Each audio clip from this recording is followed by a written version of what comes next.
Are you looking for a powerful way to promote your brand and connect with your audience? In this episode, I'll show you how to use a podcast to build your brand and get your message out. Hi, everyone. I'm Jennifer, your host of Podcast Power. Thank you so much for tuning in. If at the end of this episode you decide you want to start your own podcast and you want help launching it, send me an email, jen@jenknoedl.com. Okay, let's get into the topic. How can I promote my brand with a podcast? Now, podcasts are one of the fastest growing platforms out there for brand building. There are so many cool things, the cool aspects about podcasting. I mean, just even, how you can separate it and cut little clips of it. And now you have like multiple pieces of content. So if you aren't leveraging one, you could be missing out. Some of the other benefits is that it's going to position you as an expert in your niche. Even if you are interviewing other experts, you still somehow come out looking kind of like an expert. People are going to look to you because they know that maybe even if you don't have the answer, you know where to get the answer. So whether you decide that you want to do solo episodes like I'm doing right now, where you're just giving the information that you know, or you want to do interview episodes, either way, all of it is gravy because it all builds trust and loyalty with your audience. It provides a platform to share your values, your products, your service, your just what you think and how you do business. And it lets you do this without sounding too salesy, as for lack of a better term. So one of the first things you need to do is definitely define your brand message. So this is assuming that you've already gotten to the place that you know that you need a podcast. Maybe, you've decided, and now you really need to think through your brand message. What does your brand stand for? What makes you unique? And then incorporate that into the podcast. So what does that look like? Obviously, you don't maybe want a really casual podcast if you're, one of these hoity-toity name brands, right? You don't, I can't even, Hermes or something like that, right? They're not going to have two people sitting on the couch just shooting the breeze, right? They're going to probably, I don't know, they're probably too cool for a podcast or something like that. I don't think anyone is too cool for a podcast, but yeah. So you just need to be consistent. Think about the different ways that your brand messaging can be incorporated into your podcast. So you want to think that you are speaking directly to your ideal customers. You want to think about what are their challenges, what are their questions, what are their fears, what are their desires, things like this, and then create episodes that offer solutions or inspire or educate or make them laugh. I guess if you're a comedian, but actually, comedians should have podcasts. Actually, I think they do. So there you go. So everybody needs a podcast.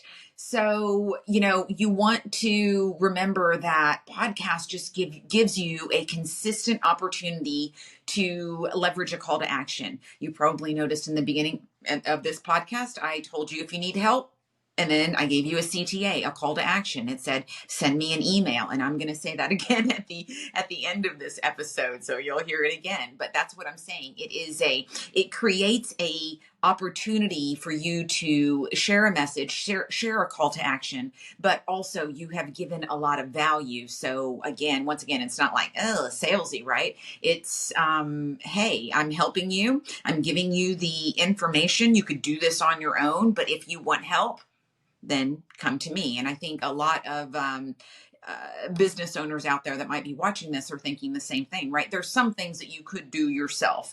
I don't know, have get in shape at the gym, right? But makes it a lot easier if you have a trainer, especially if that trainer is David Goggins. Man, that guy's tough. I don't think I would want. I think I would find out very quickly that I'm not very tough.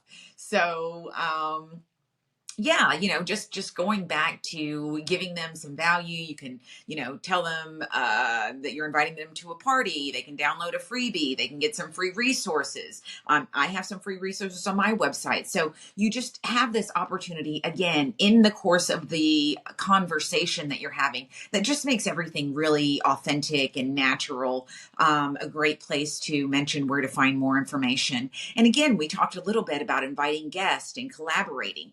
You could interview people that are within your office. You can, interview people when you go to a conference. I mean, the possibilities are really endless, and you can expand your reach also by connecting with the other people that you're connecting with. They have an audience also. I mean, usually they do. And so now you have the opportunity to cross promote, and that's really when things start happening, when, you get to scale the amount of people that you're in front of by cross promoting.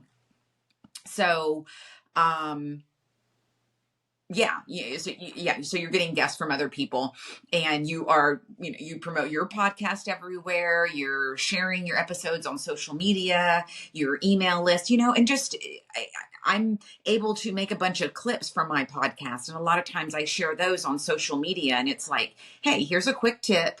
And if you want to know more information, you want the whole episode, go back over here. And so, I mean, that's pretty obvious, but that's one of the things that you can't forget when you're creating a podcast is those little bells and whistles. They really matter, so that description, that title, those keywords, that SEO, I know by the time you're done with the podcast, it's like, oh, I don't want to think about all that, but you have to, right? Because you don't want to be an NBA level player that's just playing street ball. No one knows about him, right? So you've got to get that out there. And just one of the ways that you have to do that is just, doing all that little admin work, that it's totally doable, or it's very easy to hire someone to do it. So from there, you really want to make sure that you have either you or someone is committed to engaging with the listeners. So encouraging the feedback, reviews, interaction, and you want to answer those questions. You want to continue to build that connection that you have. You want them to know that responding and engaging with you is going to get them what they want, which is more of you, more maybe potentially quality time with you by having, a little bit of more personal conversation. So you can't let the ball drop there. Yeah, you really gotta, you gotta be there for, once you get the podcast up, you gotta be there for the promotion, and then, making sure that is optimized, and then just being there for the conversation. Yeah. I mean, it's a lot, but if it were easy, everyone would do it. So, we're at the end, and I want to know how you envision using the podcast to promote your brand. Do you think that you would go more for some solo episodes, or would you do some interviewing episodes? I would love to know in the comments below. I want to hear what you guys are thinking. And don't forget to grab my free podcast planning guide at jenknoedl.com/podcast power. And if you'd like help launching or growing your podcast, then shoot me an email, jen@jenknoedl.com, and we'll get you taken care of. So that is it for this episode. Please like, subscribe, and rate this podcast because it helps me so much, and it really means a lot to me. So thanks for listening. I'll see you next time on Podcast Power.